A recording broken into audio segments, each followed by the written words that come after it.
बिस्मिल्लाहिर्रहमानिर्रहीम। अस्सलाम वालेकुम नाज़रीन, आप यूट्यूब चैनल देख रहे हैं। मैं इमरान खान हूँ। तहरीक लब्बैक में और हुकूमत में मामला तय पा गए हैं और जो मामला तय पाए हैं उनकी कुछ चीज़ें ज़राए से बाहर आ रही हैं। कुछ हुकूमती ज़राए से आ जाती हैं, कुछ दीगर ज़राए से आ जाती हैं। वैसे लोग भी बड़ी तादाद में इन मुज़ाकरात का हिस्सा थे, चाहे हुकूमत की जानिब से हों, उलमा इकराम हों या लब्बैक तहरीक लब्बैक के लोग हों। तो इन सब ने जो चीज़ें तय की हैं वो वक्तन फ़वक्तन बाहर आ रही हैं और आइंदा एक दो दिन के अंदर सारी चीज़ें बाहर आ जाएंगी। या पाकिस्तान जैसे मुल्क में ऐसे मुआहदे या ऐसी चीज़ें छुपी नहीं रह सकती। बहरहाल कुछ चीज़ें जो चीदा सामने आई हैं वो मैं आपके सामने रख दूंगा कि अब तक मीडिया ने क्या क्या रिपोर्ट किया है, ज़राए से क्या कुछ बाहर आया है। एक दो चीज़ों का तो मुझे एक दो दिन पहले से पता था, लेकिन वो प्रीमैच्योर थी। यानी ये बात पता थी कि तहरीक लब्बैक सफ़ीर की बेदखली के मामले से या उसको मुल्क बदली के मामले से पीछे हट गई थी। यानी हुकूमत ने उनको कायल कर दिया था, एक तो सफ़ीर है ही नहीं पाकिस्तान में, और दूसरा हमारा सफ़ीर भी वहाँ पे इस वक्त नहीं है, फ्रांस में। तो आप इस मुतालबे को अभी छोड़ दीजिए। फिर हुकूमत का ये कहना था कि इस मुतालबे के असरात बड़े ख़तरनाक होंगे पाकिस्तान की मईशत पे। प्राइम मिनिस्टर का वो स्टेटमेंट भी दोहराया गया, 10 अरब डॉलर की तो आप या इससे ज़्यादा की आप एक्सपोर्ट्स करते हैं यूरोप में, वो अगर आपकी बंद होती हैं तो बहुत बड़ा इम्पैक्ट आएगा। फिर वहाँ पे आपके 1 मिलियन से ज़्यादा लोग रहते हैं उन मुल्कों में, और वो 27 मुल्क हैं, वो इकट्ठे होकर सोचते हैं। तो बहुत सारी ऐसी चीज़ें हैं जो सफ़ीर की बेदखली के साथ ख़राब हो जाएंगी। ये हुकूमत का एक मौक़िफ़ था। तो इस पर तहरीक लब्बैक वालों ने अपना जो एक बुनियादी मौक़िफ़ था सफ़ीर वाला, जिसके ऊपर सारा का सारा मामला उठाया गया था, और यही पहला और पुराना मुतालबा था जो खादम हुसैन रिजवी साहब के दौर से चला आ रहा था, और उसके बाद से अब तक तहरीक लब्बैक ने ये वाला मामला जो है वो सर फहरिस्त और सबसे आगे रखा हुआ था। बाकी सारी चीज़ें बाद में हुई थी, लेकिन अभी जो चीज़ें तय हुई हैं उसमें GNN ने इसको रिपोर्ट किया है, एक दो और सोर्सेज ने रिपोर्ट किया है। मेरे अपने सोर्स ने मुझे ये बताया है कि सफ़ीर की बेदखली के मामले पर या मुल्क बदरी के मामले पर तहरीक लब्बैक ने अपने मौक़िफ़ को छोड़ दिया है। नंबर 1, हालांकि जितने ट्रेंड चले हैं सोशल मीडिया पे तहरीक लब्बैक की जानिब से, और जितनी गालम गलोच उन्होंने उन लोगों पे की जिन्होंने नुक्ताचीनी की तहरीक लब्बैक के तरीक़ेकार पे, उस सब में सफ़ीर की मुल्क बदरी का मामला वो सबसे पहले रखते थे। यानी जो पब्लिक को दिखाने के लिए था या जिसके ऊपर ये पूरी तहरीक खड़ी थी, वो नामूसे रिसालत के मामले पर फ्रांसीसी सफ़ीर को मुल्क बदर करने का मामला था, जिसके ऊपर ये सारा नुक्ता खड़ा किया गया, लोगों को इकट्ठा किया गया, लोग साथ चल पड़े। लेकिन जो मुतालबात मनवाए गए वो ये नहीं है। वो मुतालबात मैं आपको बता देता हूँ। चैनल 24 ने जो रिपोर्ट किए हैं वो पहले आपके सामने रखता हूँ। GNN ने भी ऐसा ही रिपोर्ट किया है। दीगर जो मीडिया हाउसेज हैं वो अपने ज़राए से ऐसी चीज़ें रिपोर्ट कर रहे हैं। उन्होंने कहा कि ज़राए के मुताबिक मजहबी तंजीम आइंदा किसी लॉन्ग मार्च या धरने से गुरेज करेगी। आइंदा ये लॉन्ग मार्च और धरना ऐसे नहीं करेंगे। मजहबी तंजीम आइंदा बतौर सियासी जमात सियासी धारे में शरीक होगी। यानी जैसे पीपल्स पार्टी सियासत करती है, PMLN करती है, PTI करती है, जैसे जमात इस्लामी सियासत करती है, वैसे ये मजहबी तंजीम सियासी धारे में शामिल हो जाएगी और सियासत करेगी। ज़राए का कहना है कि हुकूमत कालादम तंजीम के गिरफ्तार कारकुनों को रिहा कर देगी। ये भी मुतालबात के अंदर शामिल है। दहशतगर्दी समेत जो संगीन मुकदमात का सामना करने वाले कारकुनान हैं उनको अगर रिलीफ मिलेगा तो वो अदालत से मिलेगा। यानी अदालत से रिलीफ लेना पड़ेगा उन कारकुनों के लिए जिन्होंने गोली चलाई, जिन्होंने दहशतगर्दी की, या जिनके ऊपर दहशतगर्दी के मुकदमात या कोई संगीन नौयत के मुकदमात जिनके ऊपर दर्ज हैं। उन कारकुनों को अगर छुड़वाना है जो गिरफ्तार है या गिरफ्तार होंगे तो उसके लिए अदालत से रुजू करना पड़ेगा। भारत हुकूमत के पास जो बाकी कारकुन या लीडरान या कुछ उलमा हैं या मसाजिद के उलमा हैं, वो जो लोग गिरफ्तार हैं उनको हुकूमत रिहा कर देगी, और जो संगीन मुकदमात वाले हैं वो अदालत से जाकर रिलीफ लेंगे और उस सूरत में हुकूमत उनको छोड़ देगी। जबकि अल्लामा साद हुसैन रिजवी साहब के मामले में भी तय पा गया है कि उनको भी छोड़ दिया जाएगा और उनकी रिहाई मशरूत है अदालती फैसले से। अदालत जैसे ही कहेगी साद रिजवी साहब को रिहा कर दिया जाएगा और हुकूमत कोई रोड़े नहीं अटकाएगी उनकी रिहाई के खिलाफ। धरने के शुरा के खिलाफ हुकूमत किसी किस्म की कोई कार्रवाई अब नहीं करेगी। यानी ये जो लोग धरना देकर इस वक्त वजीराबाद में मौजूद हैं, वजीराबाद के आगे हुकूमत ने अपनी पूरी ताकत लगाई है बहुत बड़ी ताकत के साथ हुकूमत वहाँ पे खड़ी है, तो वहाँ से आगे जाना भी ज़रा मुश्किल था और यहीं पे एक डेडलॉक बना था। कारकुनान ने भी बड़ी तैयारी की थी, बहुत मुमकिन है कि वो वहाँ से आगे बढ़ जाते, लेकिन यह भी मुमकिन है कि वहाँ पे तसादुम के नतीजे में खुदा न खास्ता और जानी नुकसान हो जाता दोनों तरफ से। पहले भी दोनों तरफ से जानी नुकसान बहुत ज़्यादा हो गया है। पुलिस वाले 5 शहीद हो गए हैं और 100 से ज़ायद पुलिस वाले ज़ख्मी हुए हैं, जिनमें कुछ ज़ख्मियों की हालत अभी भी ख़तरे से बाहर गई है। दूसरी जानिब जो तहरीक लब्बैक के कारकुनान हैं, उनकी शहादतें और उनके ज़ख्मी होने वालों की भी तादाद है बहुत बड़ी। फिर पथराव होता रहा, आंसू गैस की शेलिंग होती रही, डंडे चलते रहे, तो बड़ी एक खौफनाक सूरत हाल थी। इवन गोलियां चली हैं और तहरीक लब्बैक वाले कहते हैं कि पुलिस वालों की तरफ से गोलियां चली हैं। पुलिस वालों ने कुछ वीडियो भी जारी की हैं जहां तहरीक लब्बैक वालों, जहां मुजाहिरीन मौजूद थे, वहां से पुलिस के ऊपर फायरिंग की जा रही थी। तो दोनों एक दूसरे पे इल्जाम लगा रहे हैं। अब इस सारे सिनेरियो को, यानी ये तो क्लियर हो गया कि जो सफ़ीर वाला मामला था, जहां से ये इशू शुरू हुआ था, वो इशू अब हुकूमत में और तहरीक लब्बैक में रिजॉल्व हो गया है। तफसीलात सामने आ जाएंगी कि रिजॉल्व किस सूरत में हुआ है।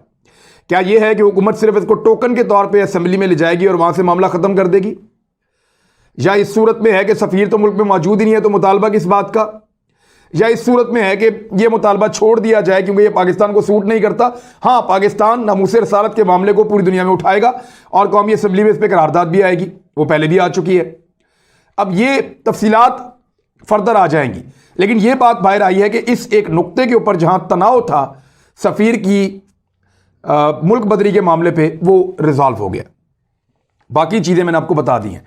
अब 4 तरह का रिएक्शन आ रहा है इस सारे सिनेरियो को लेकर। नंबर 1, कुछ लोग कह रहे हैं कि अच्छा हो गया, ये हुकूमत अपोजिशन मुख्तलिफ कैंप्स में मौजूद लोग हैं, यानी ख्वाजा साद रफ़ीक साहब को मैंने सुना, उन्होंने कहा जी कि कोई पॉइंट स्कोरिंग नहीं है, ये जो सूरत हाल है ये इंतहाई ख़राब है, हम पाकिस्तान से हमदर्दी करते हैं, वो इस किस्म की बात कर रहे थे। और उन्होंने कहा जी कि इसके ऊपर कोई फ़ायदा कोई ना उठाए, ये मामला डिफ्यूज़ होना चाहिए, लोगों को अपने घरों को जाना चाहिए, एहतजाज लॉन्ग मार्च ख़त्म होना चाहिए, पुलिस वाले भी अपने हैं और ये लोग भी। तो उन्होंने बड़े अच्छे तरीके से, मैं आपको एक मिसाल दे रहा हूँ ख्वाजा साद रफ़ीक की, कुछ और अपोजिशन के लोग हैं, उन्होंने भी ऐसा रिएक्शन दिया कि इस पर पॉइंट स्कोरिंग नहीं की, यानी शहबाज शरीफ साहब ने नहीं की, यानी और बहुत सारे PMLN का तो यहां शाबाश देना बनता है कि उन्होंने वो नहीं किया जो शेख रशीद ने किया था, उन्होंने वो नहीं किया जो उस वक्त शाह महमूद कुरैशी ने किया था, उससे मुख्तलिफ रिएक्शन था। अब इशू भी उससे मुख्तलिफ है। इस मरतबा जो जुर्म है वो फ्रांस में हुआ है, उस मरतबा जो जुर्म हुआ था वो पाकिस्तान में हुआ था, तो वो इशू भी थोड़ा मुख्तलिफ है। लेकिन ये आप कह सकते हैं पीपल्स पार्टी तो बिल्कुल इन मामलात में अपने आप को बाहर रखती है, वो भी कह रहे हैं कि जो हुआ वो अच्छा हुआ, उनके कुछ लोग, सारे लोग नहीं। और इसी तरह से कुछ दानिश्वर, कुछ उलमा इकराम और कुछ ऐसे लोग जो मोतदल तबीयत के हैं, वो ये कह रहे हैं कि अच्छा हो गया, मजीद खून रेजी नहीं हुई, वरना खुदा ना खास्ता कोई बड़ा सानिया भी हो सकता था। अब तक जो हुआ वो भी एक सानिया था, जिनमें पुलिस वालों की शहादतें हुई, कारकुनों की शहादतें हुई, लोगों का बहुत बड़ा माली नुकसान हुआ, रास्ते बहुत दिनों तक बंद रहे, तो लोगों के लिए ये कोई अच्छा वक्त नहीं था। तो पहली सोच उन लोगों की है जो कह रहे हैं कि अच्छा हो गया, मामला रिजॉल्व हुआ, अब ये लोग अपने घरों को चले जाएंगे। दूसरी तरह के लोग वो हैं जो कह रहे हैं, रियासत को ताने दे रहे हैं कि रियासत हार गई, रियासत ने एक जत्थे के सामने हार मान ली। ये दूसरी तरह के लोग हैं, वो ये कह रहे हैं। और वो इमरान खान साहब को ताने दे रहे हैं कि आपने कहा मैं नहीं झुकूंगा, मैं हार नहीं मानूंगा, किसी से ब्लैकमेल नहीं होऊंगा। फिर वो ये भी कह रहे हैं कि जो पुलिस वाले शहीद हो गए उनके बच्चों को क्या बताया जाए। हत्ता कि कुछ लोग ये कह रहे हैं कि, यानी मैंने पढ़ा सोशल मीडिया पे, लोगों का यहां तक कहना है कि वो जो बच्चे शहीद हो गए हैं, जब वो बड़े होकर पूछेंगे कि उनके बड़ों ने किस लिए शहादत दी, तो ये मुआहदा उनकी दीवार पे फ्रेम करके लटका दीजिएगा और उनको बताइएगा कि ये वो मुआहदा है जिसके लिए आपके बड़ों ने कुर्बानी दी थी। तो इस किस्म की तनकीद भी, या इस किस्म की जो है वो इशारे किए जा रहे हैं, इस किस्म की बातें और ताने कसे जा रहे हैं हुकूमत के ऊपर कि हुकूमत हार गई, हुकूमत कमज़ोर हो गई, हुकूमत ने रियासती रिट जो है उसको सेक्रीफाइस कर दिया एक गिरोह के सामने जो मुसल्ला होकर या जो पत्थरों और डंडों से लैस होकर हुकूमत के खिलाफ निकला था। तो रियासत एक मरतबा फिर एक गिरोह से हार गई। ये दूसरी तरह के लोग हैं। तीसरी तरह के लोग जो हैं वो ये कह रहे हैं कि तहरीक लब्बैक ने सियासी फ़ायदों के लिए ये सब कुछ किया था। वो तहरीक लब्बैक पे तनकीद कर रहे हैं। यानी एक, मैंने आपको बताया कि एक ये कह रहे हैं कि अच्छा हो गया, दोनों ने ठीक किया। एक ये कह रहे हैं कि रियासत या इमरान खान साहब या उनकी गवर्नमेंट, उनके फैसले गलत थे, वो हार गए, उन्होंने बुरा किया। तीसरे ये कह रहे हैं कि तहरीक लब्बैक ने सियासी फ़ायदों के लिए सारा कुछ किया था। इस तरह का रिएक्शन भी आ रहा है सोशल मीडिया पे कि सियासी फायदों के लिए किया था। इसमें उनका दीनी मामला तो कोई आया ही नहीं बीच में। मुतालबात क्या है? कारकुनों को छोड़ दो, सियासत करने दो, पाबंदी खत्म कर दो, साद रिजवी साहब को रिहा कर दो, मुकदमात खत्म किए जाएं। इस किस्म के मुतालबात हैं, ये तो सियासी मुतालबात हैं। और आइंदा सियासत करने की इजाजत दी जाए पॉलिटिकल पार्टी को, वो खुल के अपने जलसे जुलूस कर सके, कलदम तंजीम वो ना रहे, इस किस्म के मुतालबात। तो ये लोग कह रहे हैं कि इनका पहले दिन से तरीकाकार ये था और ये चाहते ही ये थे, एक पॉपुलैरिटी, उसके लिए दीन का नाम इस्तेमाल करते हैं। पहले भी बहुत सारी पॉलिटिकल पार्टी या मजहबी सियासी जमातें ये करती रही हैं। तो इस तरह का एलिगेशन इस जमात के ऊपर भी तीसरी किस्म के लोग लगा रहे हैं। एक चौथा मौक़िफ़ भी है जो दोनों को ही बुरा कह रहे हैं। उनका यह कहना है कि यह मुकाफ़ात अमल है। माजी में यही हुकूमत जब अपोजिशन में थी तो उनको यही तहरीक लब्बैक के लोग अच्छे लग रहे थे, और आज जब वो हुकूमत में है तो उनको यही लोग बुरे लग रहे हैं। तो कल भी इनका एजेंडा रियासत के खिलाफ था और जबर पे मबनी था, और आज भी इनका एजेंडा वैसे ही है। लिहाजा ये सब मुकाफ़ात अमल है और ये सब गलत कर रहे हैं। जो उन्होंने किया वो भी गलत था, जो इन्होंने भी किया वो भी गलत था। तो इस तरह का भी एक मौक़िफ़ है लोगों का सोशल मीडिया पर। लेकिन जब इतनी ज़्यादा डिवाइड हो, जब इतनी ज़्यादा पोलराइजेशन हो सोच के अंदर, तो मेरे ख्याल में हुकूमत को वही करना चाहिए जो उसके अवाम के मफाद में हो। अभी टकराव की पॉलिसी में मुझे ऐसा लगता है कि मज़ीद लोगों की शहादतें हो सकती थी दोनों तरफ से।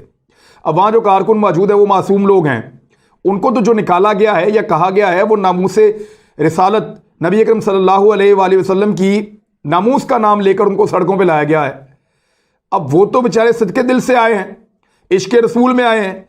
अब पीछे तय क्या हो रहा है या मुज़ाकरात क्या हो रहा है वो एक अलग बात है, लेकिन वो जो सड़क पे आने वाला नौजवान है या जो लोग हैं वो इसको किस तरह देखते हैं, ये भी एक बड़ा सवाल है। और सामने जो पुलिस वाले या रेंजर्स वाले खड़े हैं वो भी इस मुल्क के बेटे हैं और वो यहाँ पे ड्यूटी कर रहे हैं, उनकी जिम्मेदारी है, वो फ़र्ज़ निभा रहे हैं। तो अगर दोनों तरफ से किसी का भी नुकसान होता तो ये रियासत का नुकसान होता। मेरे ख्याल में हुकूमत ने मौजूदा सूरत हाल में ठीक फ़ैसला किया है, लेकिन आइंदा के लिए बहुत ज़रूरी ये है कि इस किस्म की एक्टिविटीज़ पाकिस्तान में ना हो, क्योंकि इस तरह की एक्टिविटीज़ की पाकिस्तान में गुंजाइश नहीं है, चाहे किसी का भी दौरे हुकूमत हो। मैं ये कहता हूँ ये दौरे हुकूमत नवाज शरीफ का हो, पीपल्स पार्टी का हो। वैसे एक वीडियो मेरी वो सर्कुलेट करती रहती है, हालांकि नवाज शरीफ के दौर में मैं कभी करता ही नहीं था वीलॉग। मैं पहले दिन से ये कहता हूँ कि किसी को भी ये हक नहीं है कि वो सरकारी इमलाक को आग लगाए, किसी को ये हक नहीं है कि वो प्राइवेट इमलाक को नुकसान पहुँचाए, किसी को ये हक नहीं है कि वो रास्ते बंद करे, किसी को ये हक नहीं है कि वो इंसानी हुकूक की खिलाफ वर्जी करे। इसी तरह रियासत की ये जिम्मेदारी है कि जब लोग कोई मुतालबा करें तो उनके साथ मुज़ाकरात करें और जायज़ मुतालबात को तस्लीम किया जाए, और अगर मुतालबात जायज़ नहीं है तो उसके ऊपर दलील के साथ बात की जाए। पहला तरीक़ाकार बातचीत का यही होना चाहिए, लोगों को एंगेज किया जाए, उनके साथ बातचीत की जाए। तो मैं पहले दिन से ये कहता हूँ, और मेरे ख्याल में इसका इख्तिताम जैसा भी हुआ, ये जो कुछ हुआ पिछले चंद दिनों में, ये अच्छा नहीं हुआ। इससे पाकिस्तान का कोई अच्छा इमेज पूरी दुनिया में नहीं गया है। ये अगर आइंदा ना हो इस मुल्क के अंदर तो ये एक बहुत बड़ी कामयाबी होगी पाकिस्तान की, किसी हुकूमत की नहीं।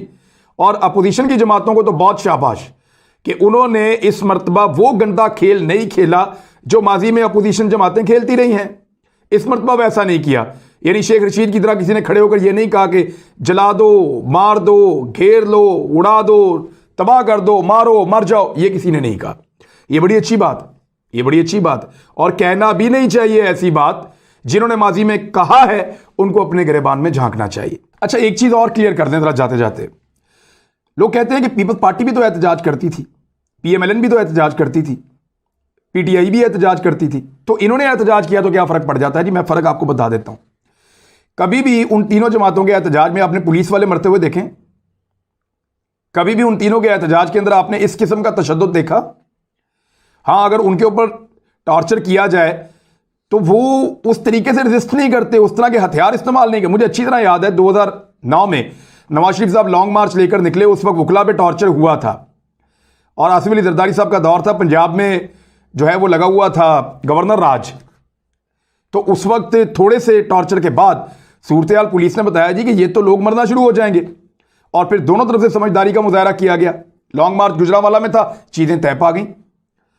वहां पे एक ऐसी सूरत हाल पैदा हो गई थी जिसमें जाने जा सकती हैं, लेकिन वहां पे भी जाने नहीं गई अल्हम्दुलिल्लाह। और इसी तरह PTI ने कितना एहतजाज किया, कितने पुलिस वाले मरे। इसी तरह पीपल्स पार्टी ने कितने एहतजाज किए हैं, कितने पुलिस वालों को उन्होंने मारा। यहां जरा थोड़ा फर्क ये आ जाता है कि यहां पुलिस वाले, क्योंकि लोग मजहब के नाम पे निकलते हैं, जब लोग दीन के और मजहब के नाम पे निकलते हैं तो वो अपनी जान देने के लिए निकलते हैं। तो जो जान देने के लिए तैयार हो गया वो जान ले भी सकता है।